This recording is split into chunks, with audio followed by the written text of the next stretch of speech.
और बड़ी खबर इस वक्त की आ रही है, जो मंत्री आलमगीर आलम ईडी कार्यालय पहुंच चुके हैं। ओएसडी संजय लाल और सहायक के यहां से मिले पैसे मामले में उनसे पूछताछ होनी है, जिसे लेकर समन जारी किया गया था। वो ईडी कार्यालय पहुंच चुके हैं। संजय लाल और आलमगीर आलम को आमने सामने बैठाकर पूछताछ हो सकती है। इस वक्त की बड़ी अपडेट आपको बता रहे हैं, जहां मंत्री आलमगीर आलम को आज ईडी ने समन कर ईडी दफ्तर पूछताछ के लिए बुलाया था, जहां वो ईडी दफ्तर पहुंच चुके हैं। ओएसडी संजीव कुमार के पास से जब्त 35 करोड़ मामले में उनसे पूछताछ की जाएगी। आमने सामने बिठाकर भी पूछताछ की जा सकती है। बड़ी खबर इस वक्त की आपको बता रहे हो, श्री संजय लाल और सहायक के यहाँ से मिले पैसे मामले में उनसे पूछताछ की जाएगी। मंत्री आलमगीर आलम से आज ईडी ने पूछताछ के लिए उन्हें समन जारी कर ईडी दफ्तर बुलाया था, जहां मंत्री आलमगीर आलम जो है वो ईडी दफ्तर पहुंच चुके हैं। ये बड़ी अपडेट आपको बता रहे हैं। अब उनसे इस मामले में पूछताछ की जाएगी। छापेमारी में मिले करीब 35 करोड़ कैश के मामले में उनसे पूछताछ की जाएगी। उनके ओएसडी संजय लाल और सहायक के यहाँ से ये पैसे मिले थे, जहां इसके पहले सहायक और संजीव ओएसडी को समन पर लेकर ईडी पूछताछ कर रही है। अभी ईडी ने मंत्री आलमगीर आलम को भी समन जारी कर उन्हें पूछताछ के लिए बुलाया, जहां आज वो ईडी दफ्तर पहुंच चुके हैं। उनसे पूछताछ चलेगी। इस मामले में कई गुत्थियां सुलझ सकती है। इसके बाद ये पैसे किसके हैं, किस काम के लिए ये पैसों को रखा गया था, ये सारे सवाल आज किए जा सकते हैं। आखिर इन पैसों का क्या कनेक्शन है आलमगीर आलम से, ये भी सवाल रहेगा।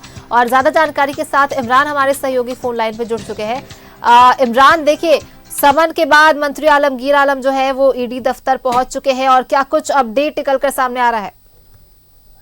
देखिए, बिल्कुल जिस तरह से पिछले दिनों जो पैसे बरामद किए गए थे ग्रामीण विकास विभाग से जुड़ा हुआ यह पूरा मामला सामने आ रहा था। हालांकि इस पूरे मामले में जो है वीरेंद्र राम से जोड़ करके इस पूरे मामले को देखा जा रहा है। उसी केस में ईडी के द्वारा जो है छापेमारी की गई थी और कांड को जो जांच की जा रही थी उसे आगे बढ़ाया गया था। लेकिन यह जो पूरा मामला है वो अलग अलग लोगों से जुड़ता हुआ सामने आया, और फिर ये जो पूरी जद है वो मंत्री आलमगीर आलम तक पहुंच गई, क्योंकि संजीव लाल जो कि मंत्री के ओएसडी थे और उनके सहयोगी और उनके ठिकाने से पैसे बरामद किए गए थे। कई डिजिटल डॉक्यूमेंट्स बरामद किए गए थे और कई अन्य तार जो है वो सीधे तौर से ग्रामीण विकास विभाग से जोड़ करके देखा जा रहा था। तो ऐसे में इस पूरे मामले पर जो है जांच की गति को आगे बढ़ाते हुए ईडी की तरफ से मंत्री आलमगीर आलम को आज की तारीख में सम्मन दिया गया। अपने निर्धारित समय पर जो है तकरीबन 10:40 पे ईडी दफ्तर जो है मंत्री आलमगीर आलम पहुंच गए। उनको साफ तौर से कहना है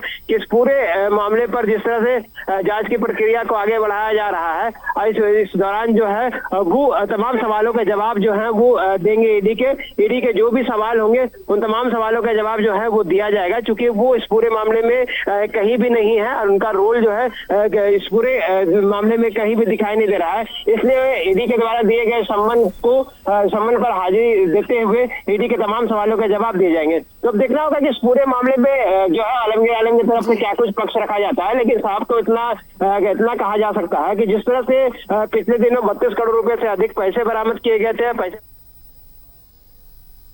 मिला है। जितना हो सके हम लेकर आए। हम कानून मानने वाले हैं, इसलिए हम आलमगीर जी ये लोग पहले से जो लोग हैं उनके बारे में कहा जाए, उसमें बिठा के आमने सामने कुछ करे वो तो उनके लिए उनका जो भी उनका ये रहेगा आप जवाब देंगे। ये बातें आ रही है ना, जो पैसे मिले थे उसमें कुछ क्या कहना है इसमें, क्या कि सब कुछ जवाब अंदर देंगे, अंदर रहेगा कहाँ हमारा कागज सर एक बार। और सीधी तस्वीरें ईडी दफ्तर के बाहर से, जहां मंत्री आलमगीर आलम ईडी दफ्तर पहुंच चुके हैं।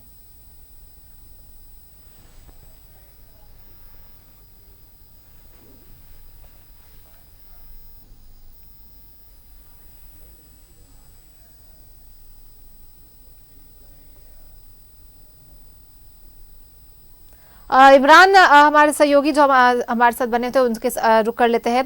इमरान, देखिए, ईडी दफ्तर के बाहर मंत्री आलमगीर आलम ने सीधे कहा कि हम कानून मानने वाले हैं, और वो ईडी दफ्तर पहुंचे हैं और इसलिए ईडी के समक्ष पूछताछ के लिए वो पहुंचे हैं। देखिए बिल्कुल मैंने पहले ही कहा कि इस पूरे मामले में उसने अपने आप जो आरोप लगे हैं उन तमाम आरोपों को खारिज करते हुए कहा है कि वो कानून को मानने वाले हैं और यही वजह है कि अपने पहले ही संबंध में आलमगीर आलम जो है वो ईडी दफ्तर पहुंच जाते हैं। और ऐसे में अब देखना होगा कि जब ईडी के अधिकारी आलमगीर आलम से सवाल पूछते हैं तो कहीं ना कहीं ये पूरा मामला जो है मनी लॉन्ड्रिंग से जोड़ करके देखा जा रहा है, मनी लॉन्ड्रिंग से जोड़ करके इस पूरे मामले की जांच की जाएगी और जांच की प्रक्रिया को आगे बढ़ाया जाएगा। तो ऐसे में इस पूरी कार्रवाई के बाद ईडी का रुख क्या कुछ होता है वो देखने वाली बात होगी। अब जब तकरीबन 11:15 बजे ईडी दफ्तर पहुंचे हैं आलमगीर आलम, तो वो अब बाहर कब तक आते हैं वो देखने वाली बात होगी, क्योंकि यहाँ से जो है ईडी की तरफ से जो कोशिश होगी कि अब तक जो जानकारी ईडी के समक्ष मिल पाई है, चाहे वो संजीव लाल के माध्यम से हो, जहांगीर के माध्यम से हो या फिर अन्य वैसे इंजीनियर, एक्जीक्यूटिव इंजीनियर के माध्यम से हो, जिनके ठिकानों पर जो है ईडी ने छापेमारी की थी, कॉन्ट्रैक्टर जिनके ठिकाने पर ईडी ने छापेमारी की थी, क्योंकि उन तमाम जगहों से कई अहम डॉक्यूमेंट्स, अहम जानकारियां जो है ईडी को मिली थी, जहां विभाग में कई गड़बड़ियां होने की बात सामने आ रही थी। तो ऐसे में इस तमाम जानकारी होने के बाद जो है अब ईडी के द्वारा जो है वो लगातार कार्रवाई की जा रही है। कार्रवाई के बाद देखना होगा कि आलमगीर आलम से कितने घंटे की पूछताछ होती है और पूछताछ के बाद इमरान क्या संजीव लाल को सामने बिठाकर, आमने सामने दोनों को बिठाकर पूछताछ कर सकती है ईडी? देखिए बिल्कुल संजीव लाल और जहांगीर ये दोनों की रिमांड अवधि कल खत्म हुई थी, जिसके बाद दोनों के कोर्ट में पेश किया गया। उसके बाद दोबारा से संजीव लाल और जहांगीर की रिमांड अवधि जो है वो बढ़ा दी गई है। तो ऐसे में ईडी दफ्तर में जो अगर मौजूदा समय की अगर हम बात करें तो 3 लोग, एक जो कि विभाग के मंत्री हैं आलमगीर आलम, वो खुद ईडी दफ्तर में मौजूद है, उनके ओएसडी संजीव लाल ईडी दफ्तर में मौजूद है। बिल्कुल, तो देखने वाली बात होगी कि मंत्री आलमगीर आलम अपना क्या पक्ष रखते हैं और आज ईडी की पूछताछ में क्या कुछ जानकारी ईडी को हासिल होती है। बहुत बहुत धन्यवाद इमरान हमारे साथ जुड़ने के लिए और तमाम जानकारियों के लिए।